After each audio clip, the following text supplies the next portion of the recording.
spiritual anointing. By what power? And the text that the young people read to us was an encounter of Jesus again with the spiritual, with the leadership of the church in the temple.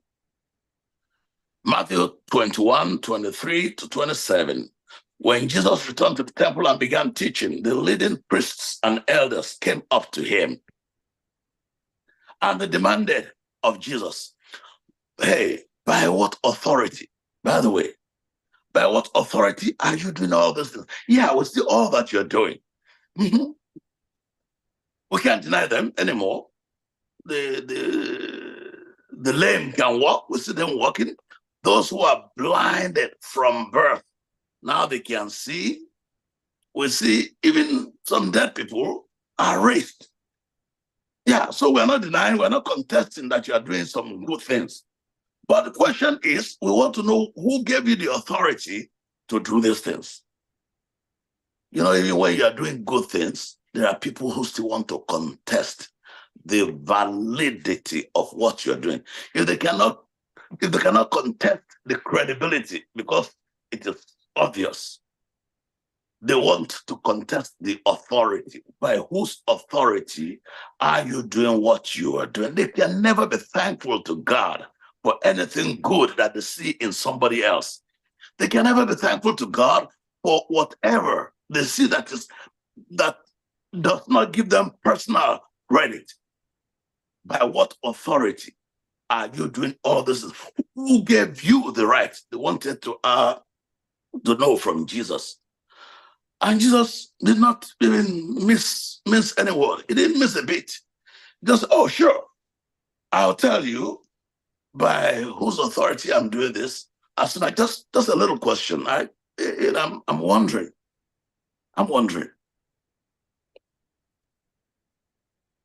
Did John's authority to baptize come from heaven, or was it human?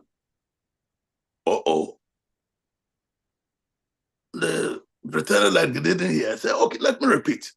John's authority to baptize. You know, John is baptizing and is doing a lot of things in the desert, in the wilderness. Who gave him the authority to do what he's doing? Then they said, okay, just give us a second. Then they began to confer among themselves. What was so difficult in answering? If you remember from the previous, our first 2 weeks, 3 weeks, walking through the wilderness, they had sent several delegations to John, to ask him, who gave you authority? What you are doing? Tell us, who are you? What is your identity? And John said, I'm not the Messiah. Over and again, he told them, I'm just a voice of one crying in the wilderness. The one who told me to go and baptize told me that anybody who I see the dove descending. John was very clear. There was no confusion.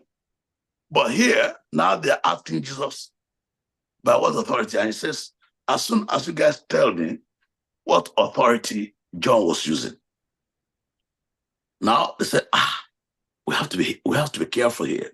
If we say that John's authority was from heaven, then he will ask us, why didn't you believe him? So they knew. When people are arguing with you, don't argue with people who don't want to be converted. Because argument, you may even win an argument, you still lose the soul. Here they knew, and they were saying, if we say it's from heaven, he will say, why did you not believe him? And if we say, well, it's from men, then we're going to be in trouble. People are going to stone us. Because everybody knows that John was a prophet. So they said, we don't know.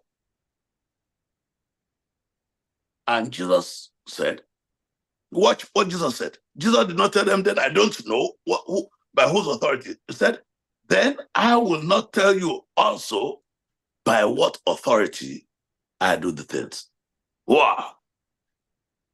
If you don't know, after all the testimony you have sent people to John over and again, I'm not going to get into any controversies with you. I'm not going to get into any dispute with you. Friends, religion, salvation is not about dispute. It's not about debate. Salvation is about what do you do with this man called Jesus? By what authority? We see so many powers at work in the world today. So many people announce titles. I'm prophet this, I am apostle that. So many pastor, all kinds of titles. Evangelist, bishop, archbishop, his eminence, cardinal, all titles and titles and titles. Where does the authority come from? Not all authorities come from heaven. Not all authorities, not all anointing comes from God. The devil has an anointing as well. That's what the Bible says. If you don't know your Bible well, then you will be confused. There are some anointing that come by parental genetics. Like in the Old Testament, Aaron was anointed, his sons were anointed to be priests. And after that, so the Levitical priesthood is just anybody who was from the tribe of Levi in the Bible was anointed from the age 20. They are anointed as priests and they go in. What that means is that it is not really about whether you are good or bad. It is genetic anointing.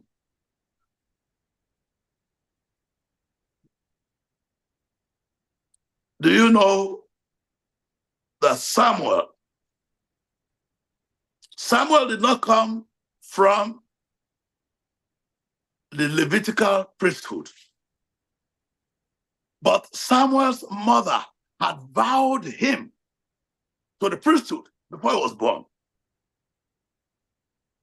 That's one thing I discovered about myself, I was struggling all the while. My father said, "Oh, you want to become a pastor?" No, me, a pastor? No, I don't want to be a pastor. Eventually, after I got into the ministry, my mother was not joking and said, you are just wasting your time. I was praying for a male child.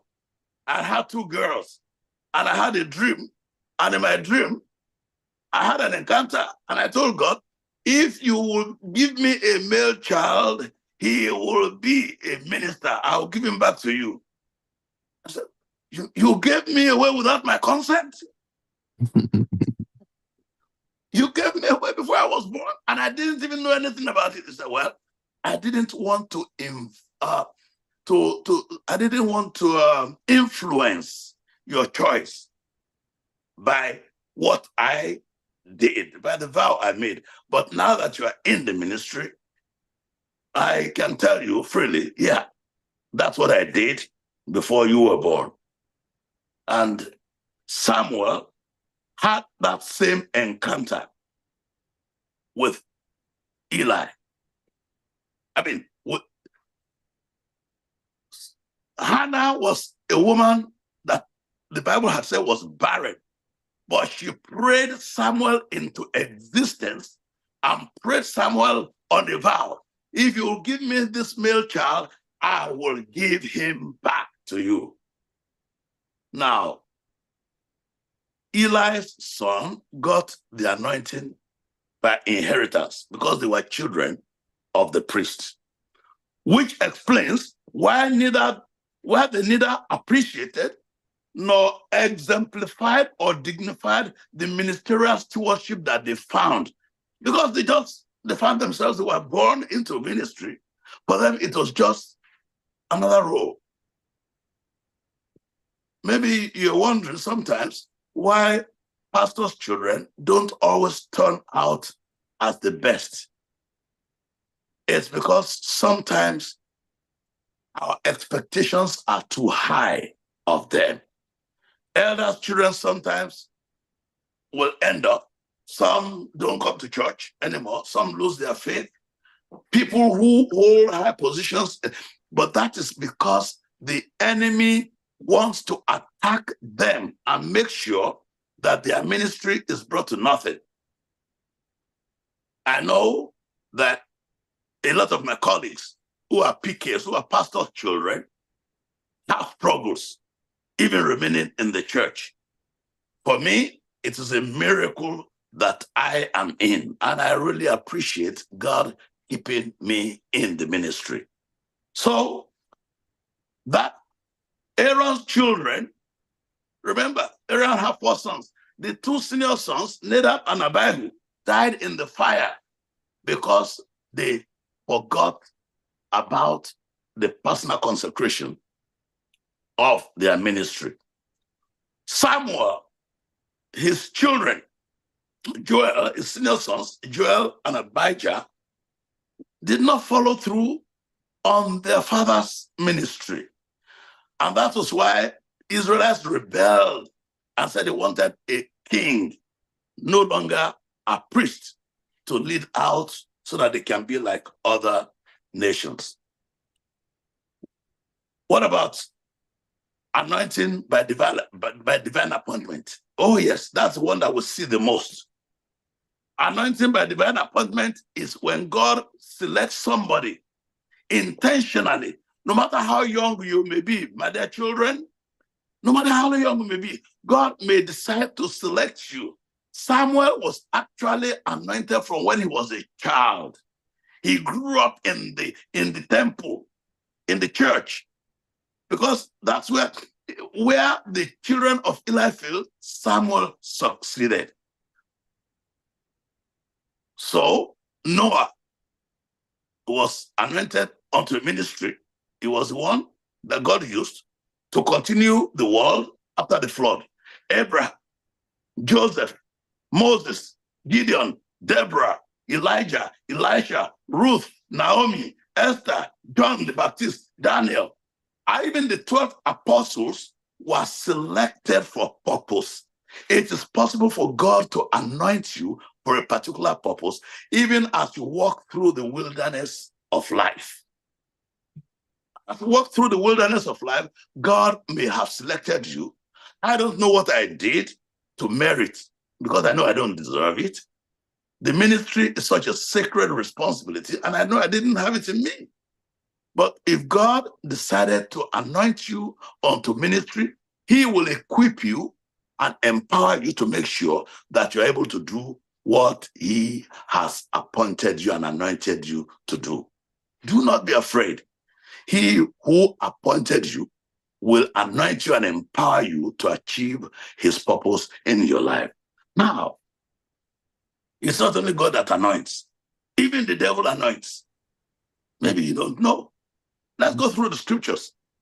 You know, the most eloquent devil-inspired anointing is recorded in the brutal martyrdom of Stephen, when the ensuing persecution scattered the disciples, the believers, throughout the entire region.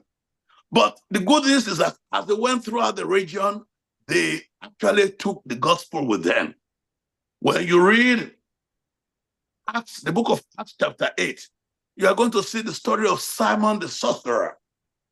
He had been a magician. He had been anointed by the devil, and he was doing all kinds of magic. He was doing everything, pretending to be the one that God had sent. But when Paul arrived, he saw Philip arrived. Philip went to Samaria. He was in Samaria. That's why he was dazzling everybody with his magic. When Philip arrived, he was preaching and he got converted. Everybody was getting converted. Simon the sorcerer also said he was converted. But guess what? He came into the church and he saw that these guys were doing real miracles. And he knew that his own miracles were tricks and things that he was doing behind the scene. When Peter and John were sent in from Jerusalem, he went to them and he offered them money. He says, come and give me the power that you have, so that I can also be doing all the miracles that you are doing. Verse 13, verse 17. Then Peter and John laid their hands on the believers, and they received the Holy Spirit. When Simon saw that the Spirit was given to the apostles, when the apostles laid their hands on the people, he offered them money so that he can also have the power. He said, so that when I lay my hands on people, they also will receive the Holy Spirit. He thought it was a question of money, something he could buy. Today, in New York City, today in America, today in Europe, all over the world, in Nigeria, you are still going to see people who still think the Holy Spirit, the gift of anointing, is something they can buy. And when they cannot get it, then they go to all kinds of powers, to all kinds of dibia, babalawo, all kinds of anywhere, whatever corner, they want to get the power of the anointing. Another devil anointing. The witch at Endor. When you read 1 Samuel chapter 28, you are going to see the story of Saul. Saul, as the king of Israel, he, in his favor, he threw all the witches out of the land. He banished witchcraft from the land. But very soon, Saul lost his anointing. He disobeyed God. And in his hour of need, he asked God. God would not answer him because he had disobeyed, he had abandoned, he had denied God in everywhere. And then, of all things, Saul called his advisors, says, look, I'm calling God. These Philistines are here again. And they are upon me. These Philistines are here to fight. I can't go without having consulted to know what is happening, what I should do. Find me a witch, familiar spirit. When people are desperate and they don't hear from God, sometimes they go to the devil because they just want to know. Remember, it was because of his unholy consultation when he went into the priesthood. He violated the priesthood. That was why the Spirit of God, was removed from him. Now he was in trouble again. Instead of going back to God, he still went to the witch to look for a witch that would give him power to see Samuel. Now, I know as the Seventh-day Adventists, many of us think that these powers don't exist. I'm sorry if you believe that. It's because you have not really been in trouble. The evil angels that were cast out of heaven, they are the demons that are operating, and you cannot see them from eye to eye. The Bible says that we are not fighting against flesh and blood, but against principalities and powers of darkness, spiritual darkness in heavenly places. Don't you believe your Bible anymore? The Bible says we are not just fighting against flesh and blood. Maybe you don't know some of the things for me in my ministry, in my life. There's no single victory I have gotten that the victory was not first delivered on the spiritual realm before it will be manifested on the physical. People say, oh, he's doing well, he didn't do that and that. No, don't be deceived. We already, by the time the thing begins to manifest, I'm no longer surprised. Because first, I had on my knees gotten the victory spiritually before it is manifested and people will begin to see it physically. Amen. That's exactly the same thing.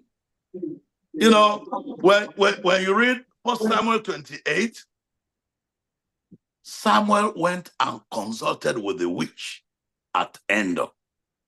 Consulted with the witch. And Call it what you may. As a naive, clueless, unbelieving Seventh-day Adventist in regular standing. In those days, we used to say in good and regular standing. But right now, we don't say in good standing. We no longer say in regular standing. When you're in regular standing, it just means you accept everything that people say, whether it's scriptural or not scriptural. But when you are in good standing, you know the word of God. You can defend what you believe. And that is what you want to note: the 5 following facts about Saul's encounter with the witch at Endor, when he went to consult the spirit of Samuel. And he did not tell the witch who he was. He went disguised. Go and read that in 1 Samuel chapter 28, from between verses 3 to 19. We're not going to read it here. 1 Samuel 28, 3 to 19. Saul called 2 of his advisors. Is there a witch? Somebody I could, go to consult here. Oh, they say, yes, there is a witch at Endor. And he went there in the night and disguised himself, not in royal robes. He disguised himself in common robes, just like a commoner. And then he went to the witch. No, I can't do that. I can't do that. Saul has cleansed all the witches out of the land. I don't do that anymore. They said, relax, woman. Do what I want. Saul will never find out. And the woman went and did her thing. Did her thing.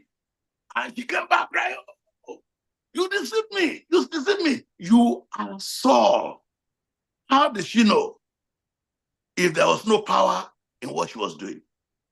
She knew, she discovered that Saul was actually the one that was in front of her, regardless of all the disguise. And Saul said, don't worry, don't worry. What do you see? I said, I see an old man like a god. Saul said, oh, that is Samuel. And he said, Samuel, so the old man that is Saul now asked him, Saul, what are you doing here? Why are you disturbing me?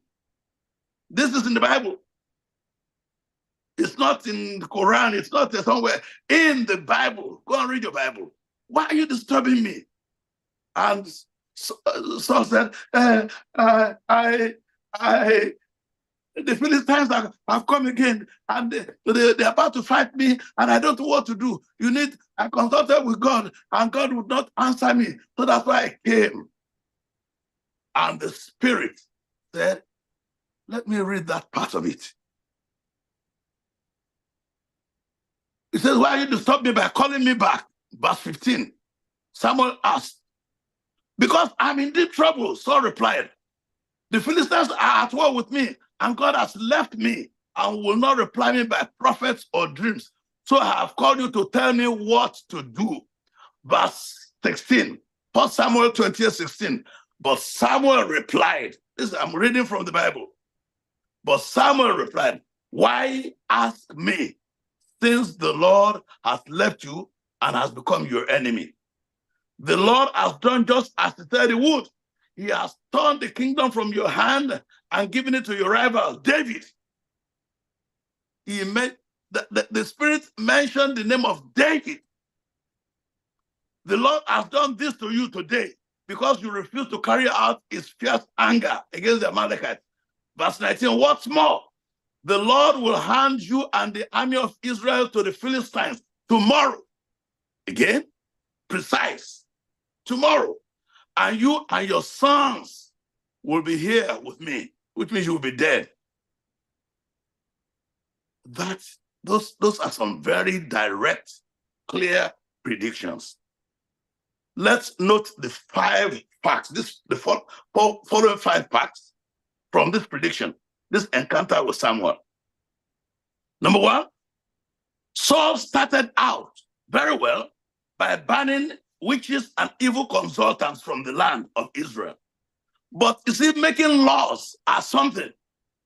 But enforcement of those laws is a totally different ball game. Nigerian lawmakers make laws, but they are the greatest law breakers that you have anywhere on the face of the planet. And that happens all over Africa. That happens in the world.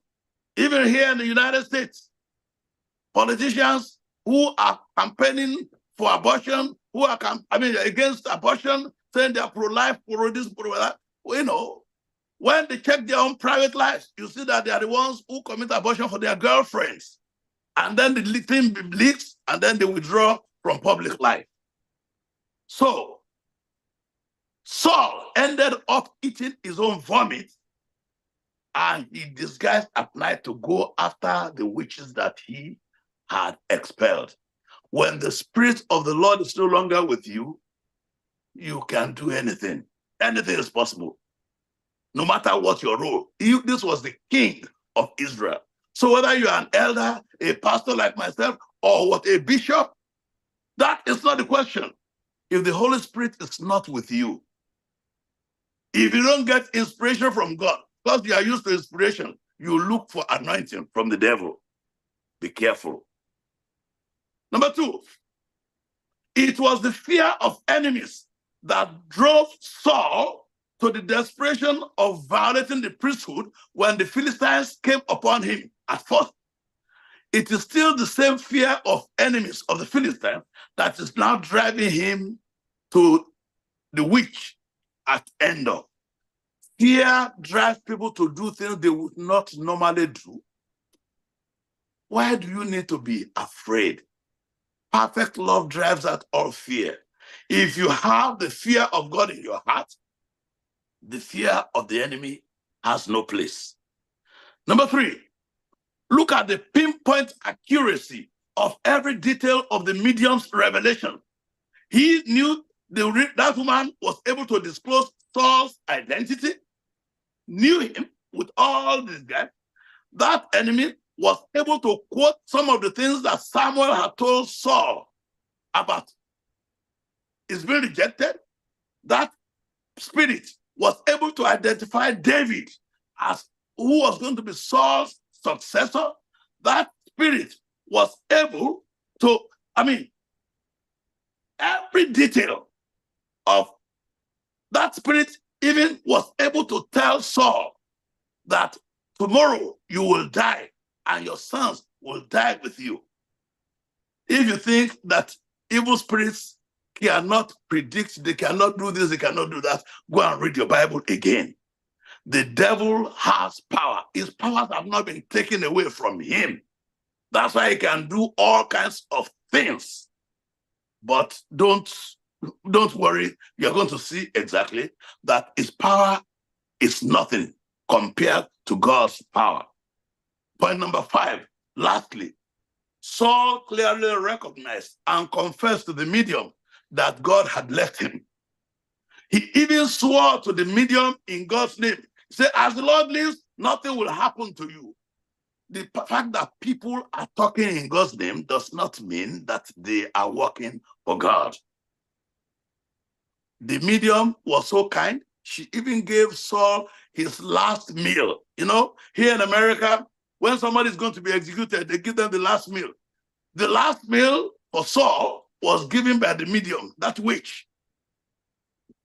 The fact that somebody is kind and is giving you food, giving you this or that, does not mean that they are inspired of the Holy Spirit. Which is why the Bible so clearly warns that our faith, your faith and my faith, should not depend on prophecies, visions, dreams, miracles, signs, and wonders, or supernatural phenomena. Your faith should depend on salvation, on the word of God. It is written. That is how Jesus overcame the enemy.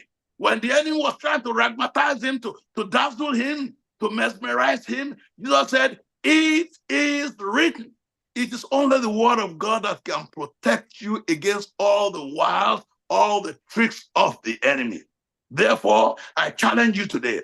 You see, when you read 2 Corinthians chapter 11, it says, Paul was talking to the Corinthians here. I hope you will put up a little bit more with my foolishness.